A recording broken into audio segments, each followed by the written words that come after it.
Portugal, eu vou falar um pouquinho, bem rapidamente, do país. É um país que tem 10 milhões e meio de habitantes, digamos assim, comunidade integrada à comunidade europeia, com grandes facilidades para aqueles que têm a nacionalidade portuguesa, que têm a nacionalidade europeia, até para estudar e para trabalhar nesse país. Com relação ao trabalho em Portugal, o que é, de repente, um advogado trabalhar em Portugal? O mercado não é fácil, o mercado é um mercado, digamos assim, disputado. Portugal é um país pequeno, tem praticamente 11 milhões de habitantes, um país que de norte a sul são 800 quilômetros, embora nós tenhamos a Ilha da Madeira, os Açores como um todo, é uma área, digamos assim, muito disputada na advocacia, como é aqui no Brasil também, né? A advocacia, praticamente em todos os países, ela acaba sendo sempre muito disputada, né? E cada vez mais nós temos necessidade de ter mais conhecimento para realmente ter sucesso nesse país. Primeiro, entender a cultura, né? A cultura. Primeiro que, embora a língua portuguesa seja a mesma, às vezes nós estamos falando uma coisa e o público está entendendo outra.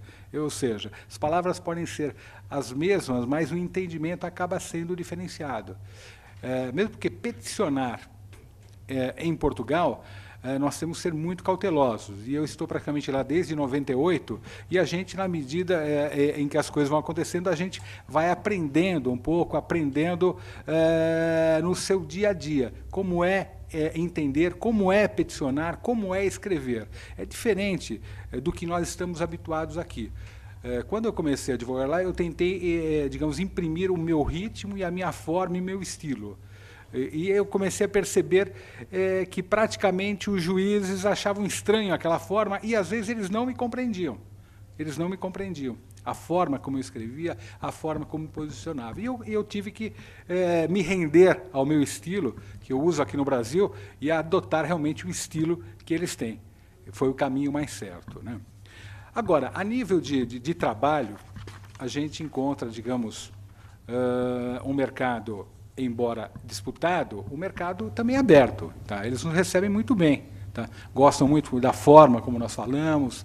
O português geralmente é um pouco mais seco, muito mais objetivo, né? Em audiência eles são muito práticos, escrevem muito bem, escrevem muito. Tá? Em Portugal, em petição, eles escrevem bastante, fundamentam muito, eles são muito estudiosos. Muito estudiosos, até porque eles aprendem isso desde criança, eles estudam muito, eles escrevem muito, né? Estava até comentando com o Dr. Christian que um pessoal da PUC que esteve lá recentemente, eles viram o tamanho dos livros lá, mas como que esses caras escrevem tanta coisa? Às vezes um tema pequeno, eles escrevem livros e livros, enfim, são profundamente estudiosos. E lá nós temos que realmente seguir essa linha, nós temos que escrever muito também, tá? Mas de uma forma muito mais portuguesa que nosso estilo brasileiro, né? Para advogar lá, nós temos que ter a carteira da ordem, lá em Portugal, e um dos requisitos básicos, até para conseguir essa carteira da ordem, com muito mais facilidade, é ter residência lá em Portugal, né? Ou, na verdade, principiar já com pós-graduação, mestrado, enfim, mas ter a residência lá é um fator que realmente auxilia muito, ou ter a nacionalidade europeia também. Aí facilita muito, seja de qualquer país da União Europeia. A Ordem dos Advogados, lá não é o presidente da Ordem, ela chama-se o bastonário da Ordem dos Advogados, né? Que vem da França, Le Bastonnier. Então, lá é o bastonário, né? Então, a gente queria falar com o presidente da Ordem. Aqui não tem presidente da Ordem, tem o bastonário da Ordem dos Advogados, né? E eu vou fazer um resuminho dos principais aspectos, até práticos, para que vocês entendam, enfim, os estudantes, os advogados aí presentes, do que é muito importante saber e o que eu entendi que seria fundamental que vocês viessem a entender, né? Primeiro começa com o relacionamento dos advogados. O relacionamento dos advogados é sempre muito formal, né? E existem alguns critériozinhos, às vezes, que podem até ser estranhos, né? Uma vez, enfim, eu estava num caso com um escritório de advocacia, um advogado, e eu mandei um convite e falei para ele, dá para o senhor vir no escritório para a gente conversar? E ele me perguntou, qual é o seu número da inscrição na ordem? O meu número é o 18.000, não sei o quê. Então, o senhor vai desculpar, o seu número é muito maior, então o senhor é que tem que vir no meu escritório. Tá? Então, eles têm esse critério. Então, o número dele é o número anterior, eu que tenho que ir no escritório dele. Então, umas coisas que eu falei, pô, mas não tem nada a ver. Eu falei, não, esse é o critério aqui. O senhor tem que vir ao meu escritório, não tem que ir ao seu escritório. Eu falei, tá bom, eu vou no seu escritório, não tem problema. Então, são alguns aspectos, digamos assim, do formalismo e do costume que a gente começa a entender, né? Apesar que eu não adoto isso aí. Às vezes, quando me convidam para ir no escritório, né, eu não pergunto para o colega, ó, qual o seu número da carteira de ordem?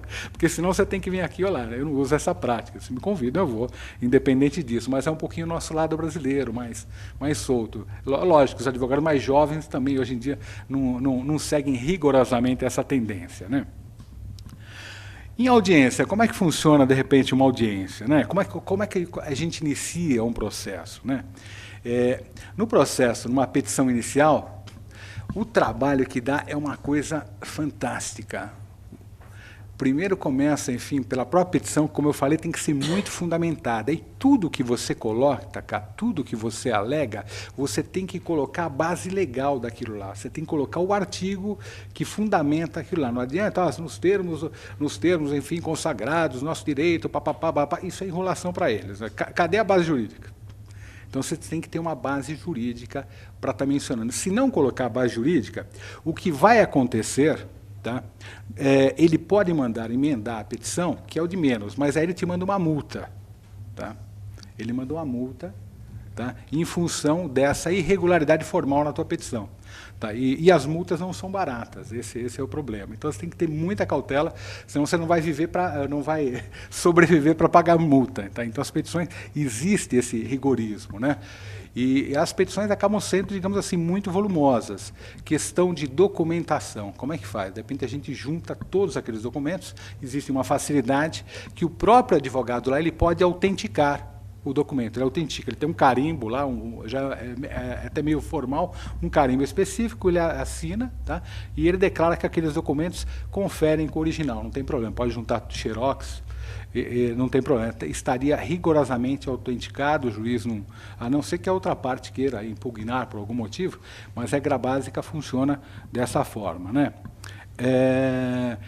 Quando nós juntamos toda essa documentação, o que nós temos que fazer? Às vezes é um litisconsórcio, enfim, tem vários réus do outro lado, nós temos que mandar a petição e cópia dos documentos para cada uma das outras partes. Então, se tem 3 réus, eu mando a petição e tiro xerox de toda a documentação e tenho que encaminhar para cada uma das partes. Nós tivemos uma ação recentemente, tinham 6 partes, para vocês terem uma ideia, né? Então, você tira um mundo de documentos, eram vários documentos, você junta toda aquela documentação e vai para cada um deles, tá? Para cada uma das partes, então vai um volume. O que eles são, digamos assim, de certa forma, muito práticos, é uma coisa que eu achei maravilhosa, é que o advogado não faz fórum. Nem o advogado, nem o estagiário.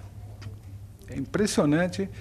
Por quê? Porque cada documento, cada petição que nós fazemos, nós somos obrigados, sob pena de multa, de ofício na ordem, enfim, de ser penalizado extremo e não ser considerada aquela petição, nós temos que encaminhar, tá? Encaminhar aquela petição, tá?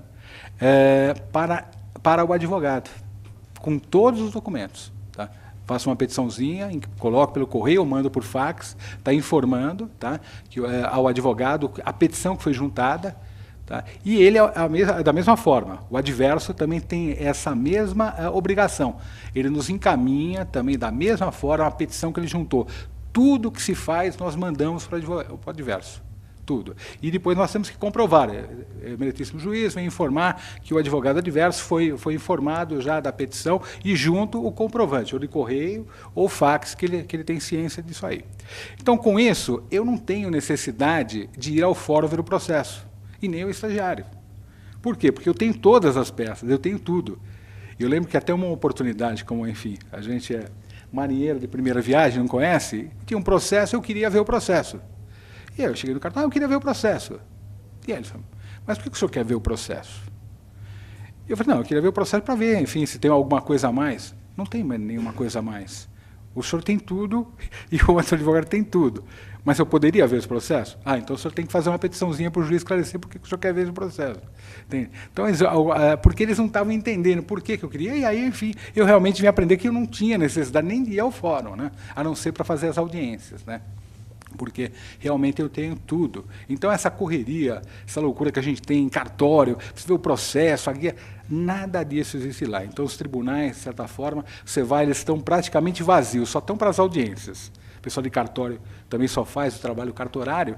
Isso eu achei muito interessante, porque, enfim, não desgasta o pessoal do cartório, que tem que ter um monte de gente atendendo, vários advogados, vários estagiários, né? Ele faz o trabalho dele com mais vagar, com mais calma, com mais tranquilidade. Tá? O trabalho fica para os advogados realmente que têm que comunicar as peças que eles têm, enfim, que eles estão juntando, e aí, de repente, há um ganho muito grande de qualidade, nesse sentido, de tempo, enfim. Os estagiários, enfim, eu sei vir de estagiário que eu já fui, e é sempre complicado, né? Chega naquela baita fila, quero ver o processo, aquela loucura. E nesse ponto, eu acho que os portugueses têm com essa metodologia, acaba sendo muito interessante, né? A teleconferência, as audiências por teleconferência são muito comuns, de repente, eu preciso ouvir uma testemunha que está no Porto, né? Audiência em Lisboa ou na Ilha da Madeira. Então, a gente, no dia da audiência, enfim, as testemunhas estão nos seus respectivos tribunais, e nós vamos fazendo as perguntas ali, direto e tudo mais, de uma forma, digamos assim, muito, muito célere, né? Apesar que célere entre aspas, né? Porque as audiências lá, elas são muito bem trabalhadas, até talvez pelo volume que eles têm, né? Então é muito comum a audiência demorar 2, 3 dias de audiência. Tá? E não audiências muito complicadas, não. Mesmo porque lá são 8 testemunhas para cada lado, né? Então, às vezes, é uma loucura, né? Então, às vezes, o juiz, às vezes ele tem 2 audiências no dia, ou às vezes ele tem uma, que demora 2, 3 dias. Mas são muito bem trabalhadas. Entende? Você tem que realmente estudar muito, porque o advogado do outro lado, o português, ele estuda muito aquele processo. Às vezes eu sei, enfim, principalmente na Justiça do Trabalho, às vezes é grande quantidade, às vezes a gente faz 3, 4, 5 audiências aqui, e às vezes, enfim, não dá. Lá esse ritmo não existe. Tá? Uma audiência trabalhista lá geralmente demora 2 dias, são 2 dias de audiência. Então, muito, muito trabalhado. Uma coisa que é muito interessante é a questão da contradita, né? Porque geralmente aqui a contradita a gente faz logo no começo, né? Excelência, gostaria de contraditar a testemunha. A contradita lá, e eu acho que é muito interessante, que a contradita se dá no final. Então, eu achei que é muito interessante, porque a gente acaba, digamos assim, fazendo pergunta, porque aqui é básico, né? O advogado já informou a testemunha. Olha, se falar que tem amizade íntima, se falar isso, você nega tudo. Então, a testemunha já vai pronta, né? Para isso aí, é difícil a gente conseguir um êxito, uma contradita, né? Lá você vai fazendo as perguntas e você vai direcionando. Daqui a pouco ele dá uma escorregada numa resposta, e no final você, excelência, ele falou, enfim, que tem muita amizade com fulano, papapá, que até toma uma cervejinha de vez em quando, toma um vinho do Porto, não sei o quê. Então, na conversa a gente vai direcionando e a gente consegue pegar. Então, no final a gente faz a contradita. Diferentemente daqui, que é logo no começo, né? Exatamente, porque você consegue trabalhar, né? Porque aquela famosa contradita, nossa, excelência, gostaria de contraditar por amizade íntima, ele já está sabendo. O juiz pergunta, o senhor tem amizade? Não tem. Então pronto, o senhor tem, não, morreu, não tem contradita mais. Aí você consegue, digamos assim, com uma certa habilidade, derrubar uma testemunha, né? Questão de prazos. Prazos também é uma coisa que a gente devia mudar aqui, né? Porque na questão dos prazos existe sempre aquele desespero, né? O prazo, o nosso prazo fatal. Imagina uma situação, de repente você pega, dá para o estagiário, você vai protocolar essa peça. É o último prazo, é uma ação milionária, sei lá, de 2 milhões. O estagiário se confunde e ele vai para o fórum errado, depois chegou lá, doutor, mas disseram que não é aqui. Mas fecha daqui 5 minutos. Pô, eu estou em Santo Amaro, mas é lá na Lapa, doutor. Perdeu o prazo. O que o advogado faz? O que o advogado faz? Ele se enforca, ele muda de cidade, o que ele faz? Quer dizer, acabou, né? Mas o estagiário, coitado, já perdeu o estágio, mas o mais que vai acontecer, o advogado vai ter sérios problemas para justificar. Lá em Portugal, o que você tem? Você perdeu o prazo, tá? Tá? Lá ninguém se desespera. Você perdeu o prazo, o único problema vai ter que você vai ter que pagar uma multa. Você paga uma multa e você reavê em mais 3 dias. Tá? Aí você justifica, faz uma petiçãozinha para o juiz, e você justifica para o juiz, basicamente, enfim, que por qualquer motivo, tá? Porque é de lei, e aí você recolhe a multa. Deve ser uns 300, é um valor fixo, acho que são 300 e poucos euros, né? E aí você protocola nesses 3 dias, você não pode perder de novo, né? Então, nesses dias você perdeu aquele prazo, você tem uns 3 dias, aí você vai lá e protocola tranquilamente. Isso é justamente o quê? Evita uma tragédia. Quantos advogados já devem ter morrido por causa de prazo, né? Às vezes você está à noite e tem aquele prazo. Será que o estagiário conseguiu? Será que não conseguiu? Então, aí, digamos assim, eu acho que tira uma sobrecarga. Um tempo atrás, conversei com o Dr. Durso, a gente devia, em alguns aspectos, modificar, até por uma tranquilidade para o advogado, né? Então, se de repente acontecer uma tragédia, e às vezes tanta coisa acontece, o trânsito de São Paulo, uma loucura, de repente, né? Então, às vezes, essas coisas acabam sendo justificadas, né? Nas petições, como eu falei, a base legal, a fundamentação legal é muito importante. Qualquer coisa que você não fundamenta com base na lei, enfim, o juiz te dá uma multa. Tá? E ele manda você, na verdade, retificar a petição. Né? E a gente não pode viver, digamos assim, pagando multa atrás de multa. Né? E a multa é para o advogado? Não, a multa é para o Estado. Você paga o advogado... Não, a multa é para o advogado. A multa é para o advogado. Você não pode repassar para o cliente. Né? O advogado paga a multa. Isso. Então, é uma situação complicada. Né? E nessas questões, teve um período que a gente vai de lá e a gente vai com o jeitinho brasileiro nosso, tudo mais, né? E apareceu um cliente que ele estava com um problema tributário, né? Problema tributário que ele precisava de 2 meses. 2 meses para, de repente, conseguir um prazo a mais, que ele já precisa de 2 meses, que antes disso eu não consigo pagar o tributo e tal. Eu falei, não vai ter problema, né? Acho que não vai ter muito problema com relação a isso. E eu fiz uma petição, tudo mais, esclarecendo, enfim, que não concordava com os cálculos, né? E meio no jeitinho nosso, eu coloquei um outro cálculo lá, né? E quando eu fui, não passou 5 dias, eu recebo uma notificação do Ministério da Justiça, tá? Ao doutor Nelson Faria de Oliveira, recolha a multa de acho que 300 e poucos euros, né? O não recolhimento da multa, oficie-se o Ministério Público para a instalação do processo criminal e a ordem dos advogados para o procedimento de estilo. Eu falei, o quê? Isso aqui é um absurdo, isso é um absurdo. O advogado, enfim, está sendo cerceado na sua atuação. Eu achei aquilo um absurdo, né, de repente. Eu achei que, de repente, era uma agressão contra o advogado. Né? E nós tínhamos uma advogada lá mais velha, portuguesa, né? E eu falei, não, eu já comecei a peticionar descendo o pau. Né? Aí ela falou assim, ô Soutor, ela falou assim, eu não faria isso, não.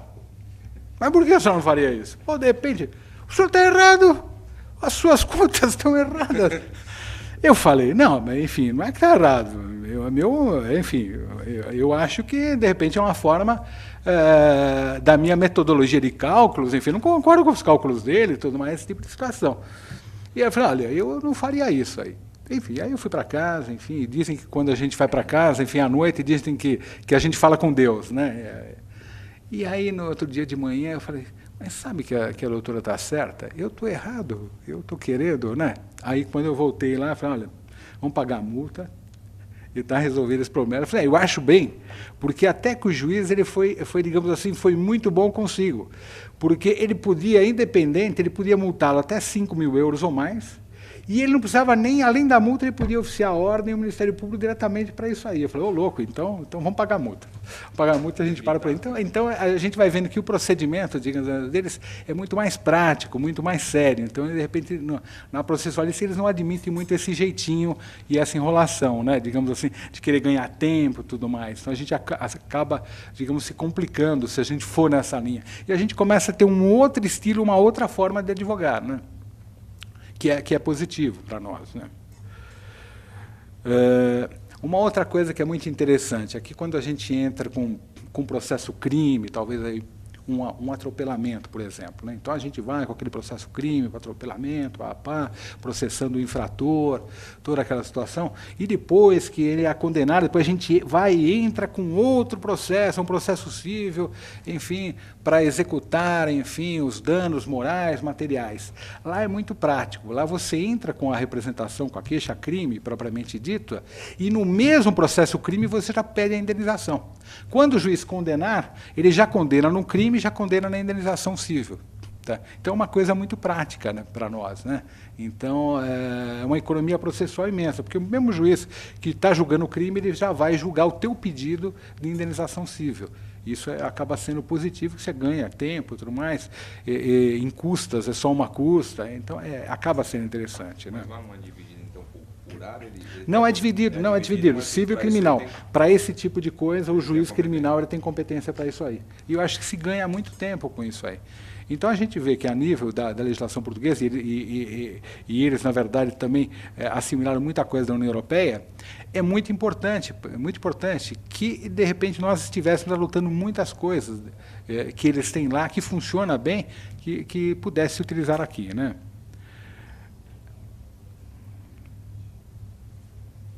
Outra coisa, bens de família. Esse negócio de bens de família não existe. Bens de família, porque a casa era família, isso aí não existe. Eles são muito, digamos assim, muito draconianos. Eles penhoram até salário, tá? Até salário.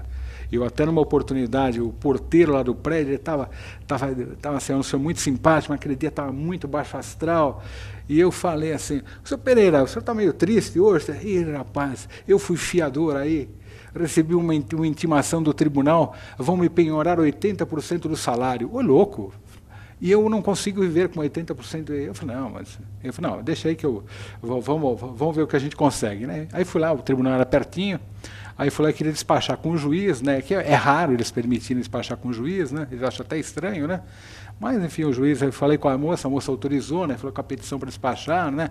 E aí eu fiz aquela famosa petição chorosa e tal, esclarecendo sobre a dificuldade da pessoa, tudo mais. Ele falou, doutor, eu já percebi que o senhor é do Brasil, mas aqui não tem muito essas questões, não tem, de bem de família, enfim, não funciona bem. Ele foi o fiador, tá? Eu podia, na verdade, até penhorar os 100% do rendimento dele. Pô, mas se vai ser 100%, ele morre todo mundo. Não, por isso que eu determinei 80%. Mas ele vai morrer do mesmo jeito. Eu falei assim, vai ser simples, ele vai pedir as contas, né, e vai fazer bico, né, o mínimo, como ele vai sobreviver. Né? Mas em função do seu pedido, da sua gentileza, eu vou então só penhorar 30%. Né? Eu falei assim, olha, eu voltei lá, ele ficou muito feliz e tal. Eu falei, o único jeito é você tentar fazer um acordo aí com a pessoa que o senhor foi fiador, tudo mais, mas ele ficou muito feliz. Né? Então, nesse ponto, a legislação é muito draconiana. Né? Então, às vezes a gente vê gente, enfim, que perde casa mesmo, entendeu? Não tem essa daí de o cara está devendo, teve um problema, enfim, família grave, ele começa a não pagar, o pessoal penhora a casa, penhora imóveis mesmo, o cara vai para a rua. Aí, então, não tem na verdade, esse lado, digamos assim, mais humano, digamos assim, né? Mas conseguiu os 30. Né? Mas conseguiu 30, com muito jeitinho. E lá não adianta você ser truculento com o juiz. Tá? Ele não vai ser truculento com você, geralmente eles são muito fechados, mas você não leva nada com ele se você for querer... você tem que, nesse ponto a gente tem que ser um pouquinho mais brasileiro mesmo. A gente tem que dar que não entender, excelência, eu não compreendi dessa forma, tudo mais. Que nem questão de danos morais. Né? Eu tive uma audiência para um reclamante, audiência trabalhista, foi numa cidade ali em Castelo Branco, praticamente centro de Portugal, né? E o cara tinha sido, digamos assim, arbitrariamente demitido, enfim, aí é uma coisa, digamos assim, meio forte, né? E aí eu pedi uma indenização de danos morais, eu pedi 10 mil euros, né? Aí era uma cidadezinha pequena lá, a juíza viu, ela olhou para mim, ô doutor, 10 mil euros? Aqui não é os Estados Unidos, não. 10 mil euros. A empresa é pequenininha, a empresa é familiar, a grande parte das empresas são pequenas. Se eu vou dar 10 mil euros, eu vou dar 200 ou 300 euros e está muito bom, hein? Eu falei, não, mas 200, 300 é muito pouco. Olha, 500 euros. Vai lá, 500 euros está muito bom. Né? E aí eu falei assim, por quê? Se o senhor continuar... Mas eu gostaria de insistir com esse pedido. Bem, se o senhor continuar com esse pedido, eu não lhe vou dar nada. Tá? E ainda vou arbitrar uma litigância de má-fé no seu cliente. O senhor vai fazer acordo ou não vai? Não, então vamos fazer um acordo. Mas lá também não tem parâmetros. Não, não, A não. indenização. O Pra advogado- as indenizações elas são muito baixas, entendeu? Elas são muito baixas, né? Eles não são, não se fala em indenização de 50 mil reais, 100 mil reais. As indenizações são baixas. Tem que ser uma coisa muito grave para que você chegue de repente em valores dessa envergadura, né? Mesmo porque as empresas são pequenas, enfim, empresas grandes são poucas, né? Porque é um país, digamos assim, que não é um país assim, de envergadura financeira muito grande. As empresas, na sua maioria, são microempresas, pequenas empresas, empresas familiares. Então, quando você fala em valores muito estratosféricos, a própria justiça não dá, eles têm muita consciência social disso. É o que eles dizem, se nós aplicarmos valores assim excessivos, a empresa fecha, a empresa não tem condição, né, de sobreviver, né?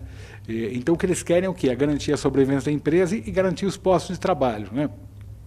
Tanto que na questão trabalhista como um todo, existe uma proteção muito grande ao emprego, né? Demitir um trabalhador, agora, em função dessa crise, está havendo facilidades, né? Digamos, extraordinárias. Mas, habitualmente, você não consegue demitir um trabalhador, né? Seja em Portugal, na Espanha, na Itália, em condições normais, né? Agora, com essa crise, está tendo alguma facilidade, mas você tem que ter um motivo muito forte, só uma justa causa muito forte, e tem que ter um inquérito interno dentro da empresa, né? E depois tem que ser homologado, enfim, no sindicato. É muito complicado você demitir. Você pode demitir em condições, por exemplo, comprovando que a empresa realmente está deficitária, está quebrando praticamente, então você consegue fazer demissão de trabalhadores, né? Porque o trabalho lá é uma coisa que é muito valorizada, faz parte da vida, é uma coisa da pessoa e é muito importante para aquela pessoa, é uma coisa praticamente de importância social. De importância social. Tanto que, geralmente, o trabalhador começa numa empresa, às vezes ele trabalha a vida inteira naquela empresa, né? E você não pode, a empresa, olha, não gostei daquele trabalho, eu quero me mandar embora. Você não vai mandar. Você não vai mandar embora. Lá eles têm uma alternativa que se chama-se contrato a termo, né? O contrato a termo é um contrato que vigora por um período, tá? Seria mais ou menos um tipo de um contrato de experiência, tá? Então, naquele contrato a termo, você pode, tá? Durante aquele período, terminando aquele contrato a termo, pode ser por 1 ano, 2 anos, de repente aí você pode demitir-o caso não haja interesse. Mas passando, tá, os períodos de contrato a termo, aí você não consegue mais. Até teve uma situação até engraçada, era uma editora, e ele tinha uma funcionária, uma senhora de idade, que era realmente muito arrogante, né? A gente vê, pessoa muito arrogante, muito prepotente, né? Esse senhor tinha vivido aqui muitos anos no Brasil, né? E ele fala assim, Nelson, como é que eu faço para mandar essa mulher embora? Eu falei, quantos anos ela está aqui? Já está uns 15 anos aqui. Quando eu comprei a empresa, já estava. Mas a mulher é arrogante, é prepotente, não gosta dela, não gosta de mim, né? Eu falei, tentar fazer um acordo com ela. Eu já falei para ela, eu já ofereci uma indenização alta para ela. Ela falou que não vai embora por dinheiro nenhum, que ela gosta dali e vai morrer ali. Eu falei assim, seu Roque, aí é meio difícil, não tem como, né? E engraçado, eu brinquei com ele, porque eles têm um poço lá, um poço bem fundo, né? Que eles pegavam até água, não sei o que, água boa, não sei o quê. Eu falei assim, o senhor tem um pocinho ali, né? Qualquer dia, uma sugestão, talvez seja uma sugestão, de repente ela desaparece. Mas é brincadeira, lógico. Mas, então, às vezes, são situações difíceis, né, de se resolver por essa própria situação. Mas o cargo, enfim, o emprego é uma coisa que é muito valorizada, né? E com essa política, provavelmente dito, acaba criando uma situação também instável para as empresas, porque como eles não podem demitir, às vezes há muita acomodação, né? Você fazer uma alegação pura e simplesmente de que o funcionário não é produtivo é muito subjetivo, né? Não é produtivo, tá? Mas não é produtivo, não vai dar certo, né? Porque você não vai ter argumentação forte, porque ele é pouco produtivo. Ele é pouco produtivo, acaba sendo muito fraca, né? Então, às vezes, nós tivemos aqui, até digamos assim, segredo, né? Segredo para todo mundo que está aqui. Tinha uma empresa brasileira que estava lá e eles tinham um diretor, eles compraram uma empresa, eles tinham um diretor, né? E aquele diretor realmente é o diretor que não era produtivo. O cara sentava na cadeira, ficava lá, não produzia, não trabalhava. E o pessoal do Brasil aqui estava irritado, né? Ele era diretor comercial da empresa, Como que a gente se livra dele? Eu falei, esse é difícil, hein? E aí eu dei uma sugestão. A sugestão seria basicamente o seguinte, e é permitido na lei extinguir o cargo dele. Tá, então, eu falei, nós podemos fazer o seguinte, extinguir o cargo dele. Mas como que é isso? Não, a legislação permite. Se a gente extinguir o cargo dele, não, mas qual vai ser o diretor lá? Eu preciso ter um diretor comercial lá. Não, é o seguinte, vocês estão na Europa, né? Então é o seguinte, o diretor para a Europa, tá? O diretor para a Europa assume basicamente o quê? A direção comercial de Portugal. Tá? Extingue o posto de trabalho, o diretor da Europa. Pô, grande, dá certo? Dá certo. E aí, basicamente, enfim, depois, como o cara era muito grande, estava há muito tempo na empresa, e do pessoal do Brasil, ninguém ia para lá para fazer a admissão, e ele era o número 1, era o big boss da empresa. Né? Aí me falaram, doutor, você vai ter que demitir o homem. Quem, eu? Pô, mas eu sou advogado, não tenho que fazer a demissão, né? Não, mas aqui não tem jeito, você vai ter que fazer a demissão, né? Aí foi uma dificuldade, né? Porque aí eu arrumei, tinham 2 colegas, o cara muito grande, falou, vocês me acompanham, porque para fazer a demissão do homem é complicado, né? E aí no final a gente começa a compreender a situação da pessoa, né? E a gente acaba ficando até com dó, né? E aí quando eu comecei a falar, eu pensei que ele fosse ter um infarte, né? Falei, olha, não tenho boas notícias para o senhor, tá? Porque de repente a empresa não tem tido um nível de vendas, enfim, satisfatório, papapá, né? E eu tenho aqui uma comunicação para o senhor, enfim, que a empresa, em função disso, está extinguindo o posto de trabalho, né? E quem vai assumir vai ser o diretor para a Europa, né? E a gente está dando 60 dias de aviso prévio, vai ser indenizado, né? E eu conversei lá com a empresa também, e eles vão dar uma indenização maior para o senhor, né? Nossa, eu pensei que eu fiquei com uma dó dele, porque eu pensei que ele fosse ter um infarto, que ele fosse morrer, né? Eu pensei, sinceramente. E falou, o senhor não entende que isso aqui é a minha vida, eu tenho 3 filhos, né? E foi uma reação totalmente diferente, porque eu pensei que ele fosse ser agressivo, por isso que a gente nunca sabe a reação das pessoas, né? E aí o homem chorou tanto que no final eu saí de lá e eu ligo para a empresa. Ó, gente, eu dei, ele assinou, tudo mais. Mas será que a gente não podia ver alguma coisa para ajudar? O cara tem 3 filhos, não sei o quê. Aí o pessoal fala, pô, mas você é advogado de quem? Dele? É que não é toda aquela prepotência, é o estilo dele, né? E ele falou, de repente, que o mercado está difícil, que vocês estão tendo uma visão. E eu tentei ali, de certa forma, ajudá-lo um pouco. E depois a empresa também foi um diretor lá e deu uma remuneração e acabou até indicando para o concorrente, para que ele fosse trabalhar. Foi a vingança, a gente indicou para o concorrente, enfim. Mas depois acabou saindo, enfim, e eu também fiquei, digamos assim, com a consciência um pouquinho mais tranquila, né, com relação a essa demissão, que acho que é a coisa mais difícil que tem. E teve até um tempo atrás um filme com um ator famoso, que ele era o responsável pelas demissões, né? Ele era contratado para fazer demissões. E eu não lembro qual é o nome do... Ele é de empresa, de departamento demitido. Isso, ele é aquele que faz a propaganda do Nespresso, é um ator famoso aí. Algumas pessoas devem ter visto o filme. E ele era contratado para fazer demissões, né? E eu acabei me sentindo um pouco aquele, né, meu? Daqui a pouco o homem se mata aí, aquela história, né? Na verdade, o que acabou acontecendo? A Europa, não só Portugal, a Europa como um todo, nos últimos 30 anos entrou, de repente, numa política social, né? Era a política social, o indivíduo, a pessoa humana, ela estava, digamos assim, à frente de tudo. Havia esse foco. Fato é que muitos benefícios foram dados, até em Portugal, em algumas situações, você tem direito ao seguro-desemprego, às vezes chega até 3 anos. Tem pessoas, às vezes, que preferem, de repente, não estar trabalhando do que trabalhando. E o senhor concorda comigo nesse ponto. Então, de repente, gerou uma carga, um custo para a Europa muito alto, né? Isso aí vieram vários anos. Ou seja, a produtividade começou a cair e as pessoas ganhavam cada vez mais, né? Então, todo mundo tinha, enfim, o melhor, enfim, em termos de casa, de carros, tudo mais. E a Europa toda praticamente chegou num ponto agora que ela chegou à conclusão que ela não tem como dar essa vida, digamos assim, da melhor forma, porque o sistema não suporta. Tá? E realmente nos tribunais, agora em Portugal, enfim, na Grécia, mesmo na Espanha, as pessoas, enfim, estão sentindo dificuldade, principalmente as instituições, sentindo muita dificuldade. Por quê? Porque os recursos estão secando, propriamente dito, né? Então, os tribunais, até na semana passada, foram encerradas várias esquadras, seriam as delegacias de polícia, em Portugal, mesmo porque tem a razão de ser, né? Eles não tinham utilidade, ou seja, não tinham o que fazer. Serão delegacias que estavam, digamos assim, ali, mas não tinham o que fazer, não tinha nunca uma ocorrência, e eles, na verdade, eles estão o quê? Eles estão enxugando. Então, a Europa passa por um momento delicado, né? Não só Portugal, a Grécia, pior ainda, a Espanha, a Itália também. Mas a gente não pode esquecer que as crises vêm e as crises vão. Portugal vai, digamos assim, superar essa dificuldade, pode demorar 2, 3, 4 anos, mas vai superar também essa dificuldade, né?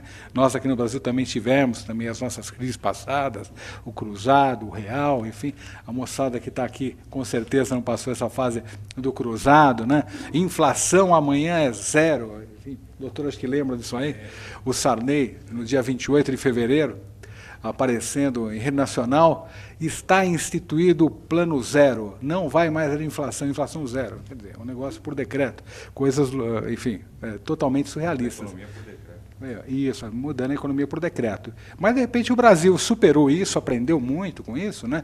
E eu acho que Portugal, enfim, também tem a questão da corrupção, que o senhor falou, tem muita coisa que desandou, mas eu acho que as coisas vão entrar no eixo. Vai demorar um pouquinho? Vai demorar um pouquinho, mas entram basicamente no eixo.